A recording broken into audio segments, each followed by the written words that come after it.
Albert Nathaniel Williams, born in Denver, Colorado on June 14, 1888.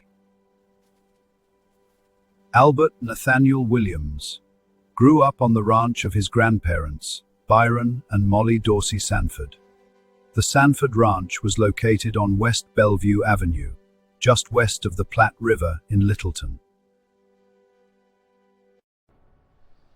Williams attended Yale University and graduated from Yale's Sheffield Scientific School. In 1904, he began work as a rodman for the Denver and Salt Lake Railway. He later worked for the Rock Island Railway and the Missouri-Kansas-Texas Railroad. He was promoted to superintendent in 1918, and along the way, he married Clara Skeel in 1912. Williams decided to try the oil business and from 1918-1921 worked in Texas, Oklahoma, and Mexico. In 1921, he returned to railroading, and by 1926, he was general manager of the Minneapolis, St. Paul, and Sault Sainte Marie Railway. In 1932, during the Great Depression, Williams became president of the Beltline Railway in Chicago. One success followed another, and in 1939, he became executive vice president of the Lehigh Valley Railway. That was then followed by the presidency of Western Union in 1941. The United States then entered World War II. As president of Western Union, his signature was on every wartime telegram sent.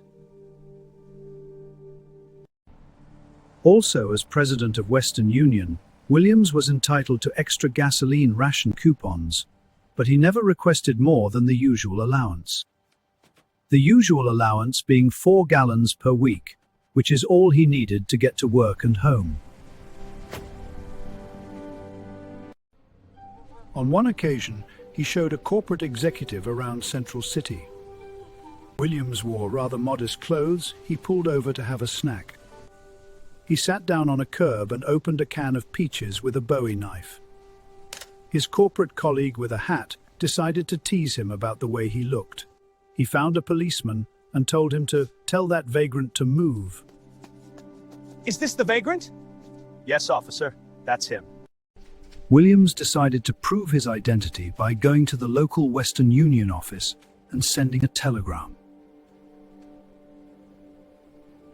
If this man is the president of Western Union, then I'm Ethel Barrymore. Well, Ethel, it's a pleasure. I doubt that very much.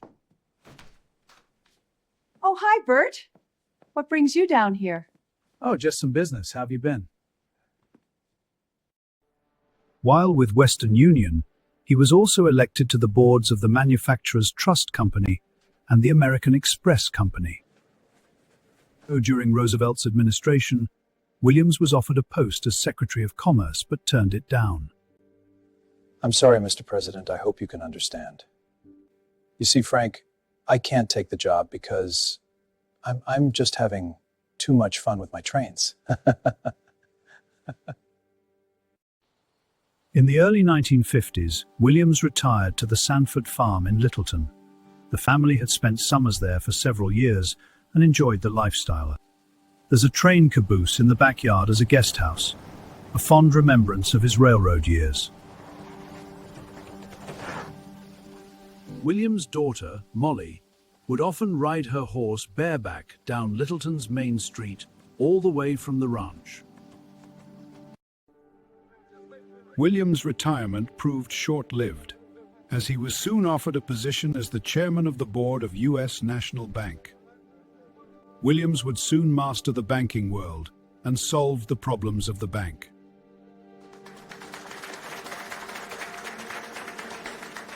He merged the U.S. National Bank with the Denver National Bank, and the result was United Bank, a major bank in the Denver area.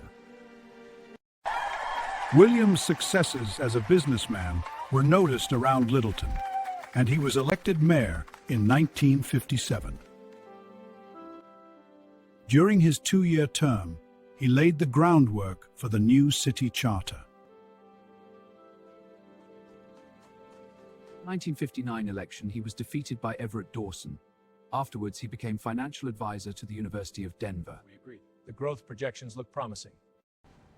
In his long career as an executive, Williams became well known in certain social and political circles around the country. Williams always maintained his interest in his family, friends, and trains. One of his last thoughts before he passed away in 1962 was a worry about whether the trains were running on time.